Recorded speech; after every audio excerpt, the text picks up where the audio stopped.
Oke, assalamualaikum warahmatullahi wabarakatuh.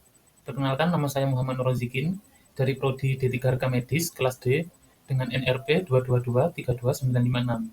Dalam kesempatan ini saya akan mempresentasikan tentang respiratory system atau sistem pernafasan yang dibimbing oleh Bapak Henry Didi Hartono, MPD. Definisi dari sistem respiratori adalah sistem yang membawa oksigen melewati jalan nafas ke alveoli yang akan mengalami difusi ke darah untuk ditransportasikan. Adapun beberapa fungsi pernafasan, satu, mengambil oksigen yang dibawa oleh darah ke seluruh tubuh untuk mengadakan metabolisme. Yang kedua, mengeluarkan karbon dioksida yang terjadi sebagai sisa dari metabolisme, kemudian dibawa oleh darah ke paru-paru untuk dibuang. Yang ketiga, melembabkan udara. Kemudian struktur yang membentuk sistem respirasi. Satu, struktur utama yang terdiri dari saluran pernafasan atas, saluran pernafasan bawah, dan paru. Yang kedua, struktur pelengkap.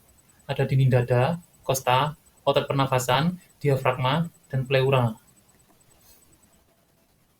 Untuk anatomi sistem pernafasan sendiri terbagi ada dua bagian.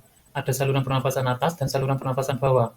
Untuk saluran pernafasan atas terdiri dari rongga hidung atau kavum-nasi, paring, dan laring. Untuk saluran pernafasan bawah terdiri dari trakea, bronkus, bronkiolus, paru-paru, dan alveolus. Dan ini adalah gambaran dari anatomi sistem pernafasan. Oke, selanjutnya kita bahas untuk saluran pernafasan atas. Yang pertama, rongga hidung atau kavum-nasi. Merupakan tempat masuknya udara menuju tenggorokan atau waring. Rongga hidung dimulai dari vestibulum pada bagian anterior ke bagian posterior yang berbatasan dengan nasofaring. Rongga hidung terbagi atas dua bagian, yaitu longitudinal oleh septum hidung dan transversal, konka superior, medialis, dan inferior. Rongga hidung terdiri atas vestibulum yang dilapisi oleh sel submukosa sebagai proteksi. Rambut di dalam rongga hidung berperan sebagai penapis udara. Konka, yaitu permukaan dinding lateralnya yang mengalami penebalan, berfungsi sebagai proteksi terhadap udara luar karena strukturnya berlapis. Pada bagian sel silia, berperan melemparkan benda asing keluar untuk membersihkan jalan nafas. Pada atap rongga hidung terdapat mukosa olfactorius yang mengandung sel-sel penciuman dan terhubung dengan saraf atau nervus olfactorius. Sinus atau paranasalis. Terdapat 4 rongga yang terhubung ke rongga hidung yang disebut dengan sinus paranasalis, yang terdiri atas sinus frontalis yang letaknya di tengah dahi, sinus ethmoidalis yang letaknya di antara mata, sinus sphenoidalis yang letaknya di belakang rongga hidung. Yang terakhir, sinus maxillaris yang letaknya di tulang pipi. Dari keempat sinus tersebut, dilapisi oleh mukosa yang memproduksi lapisan lendir. Mukosa sinus merupakan lanjutan mukosa rongga hidung, sehingga radang pada rongga hidung dapat menjalar ke sinus atau sinusitis. Kemudian, apa fungsi dari hidung? Yang pertama, sebagai jalan nafas. Yang kedua, pengatur udara.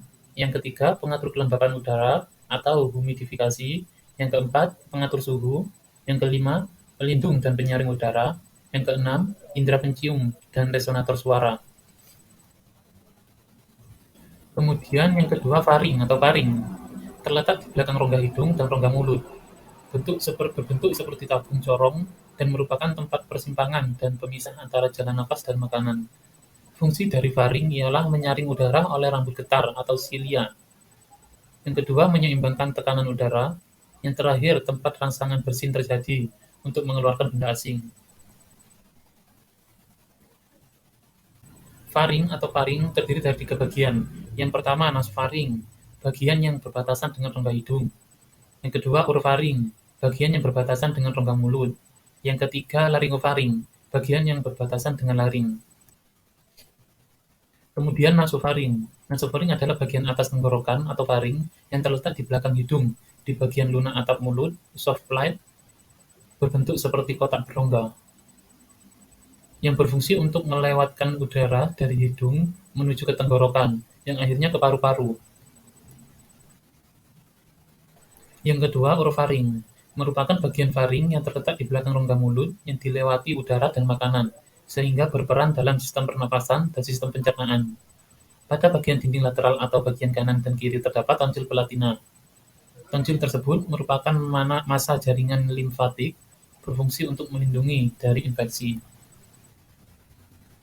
Yang terakhir adalah laringofaring. Laringofaring sendiri atau hipofaring adalah bagian paling akhir pada faring dan tempat bertemunya saluran pernafasan dan saluran pencernaan, sehingga bagian ini dapat dilewati udara maupun makanan. Pada bagian laringofaring terdapat pita suara dan epiglotis atau katup pangkal tenggorokan atau trakea. Saat menelan makanan, epiglotis menutupi laring sehingga makanan tidak masuk ke dalam tenggorokan. Namun sebaliknya, pada waktu bernafas, epiglotis akan membuka sehingga udara masuk ke dalam laring, kemudian menuju tenggorokan atau trakea. Kemudian laring. Laring adalah bagian dari saluran pernafasan bagian atas yang merupakan suatu rangkaian tulang rawan yang berbentuk corong dan terletak setinggi vertebrata cervicalis.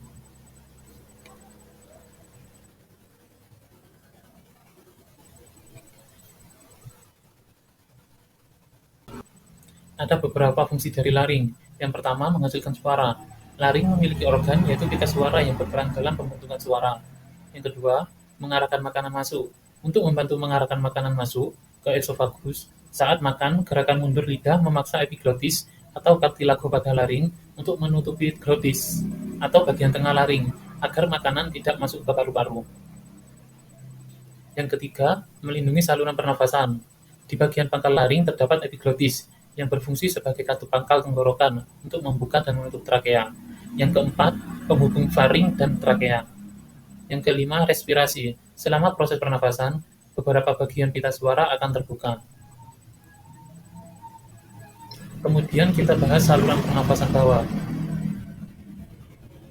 Yang pertama, trakea atau batang tenggorokan. Trakea berbentuk pipa tabung, memiliki diameter sekitar 20 sampai 25 mm dan panjang sekitar 10 sampai 16 cm. Trakea tersusun atas 20 tulang rawan, berbentuk cincin yang kuat, tetapi fleksibel. Trakea terletak bersebelahan dengan esofagus atau kerongkongan, yaitu saluran pencernaan. Trakea menghubungkan laring dengan bronkus dan menjadi jalan bagi udara dari leher ke bagian dada. Fungsi utama trakea sebagai jalur udara untuk masuk dan keluar dari paru-paru. Kemudian bronkus. Bronkus merupakan cabang batang tenggorokan atau trakea yang terbagi menjadi dua bagian, yaitu bronkus kanan dan bronkus kiri. Fungsi utama bronkus menyediakan jalan bagi udara yang masuk dan keluar paru-paru. Bronkus yang arah kiri lebih panjang, sempit, dan mendatar daripada yang arah kanan.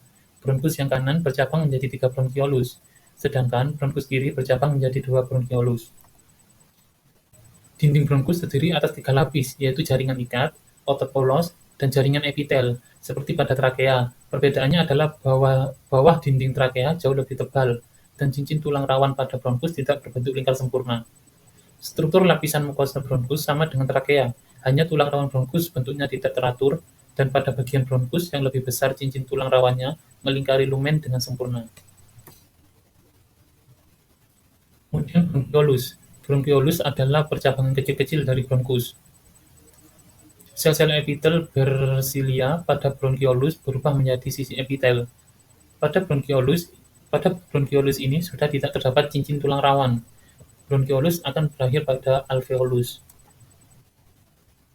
Kemudian paru-paru. Paru-paru sendiri terdiri dari paru-paru kanan atau pulmodextra yang terdiri atas 3 lobus dan 10 segmen, dan paru-paru kiri atau pulmosinistra yang terdiri atas 2 lobus dan 8 segmen. Paru-paru dibungkus oleh 2 selaput yang tipis atau pleura.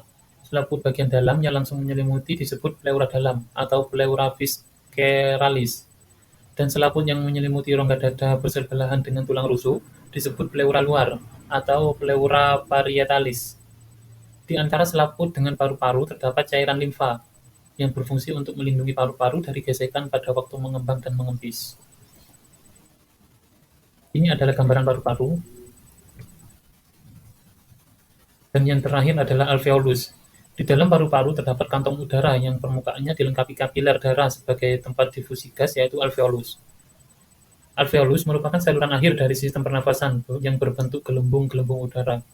Pada bagian alveolus ini terjadi pertukaran oksigen dari udara bebas ke sel-sel darah dan karbon dioksida dari darah ke udara bebas. Pada paru-paru terdapat kurang lebih sekitar 300 juta alveolus. Dan sekian, terima kasih.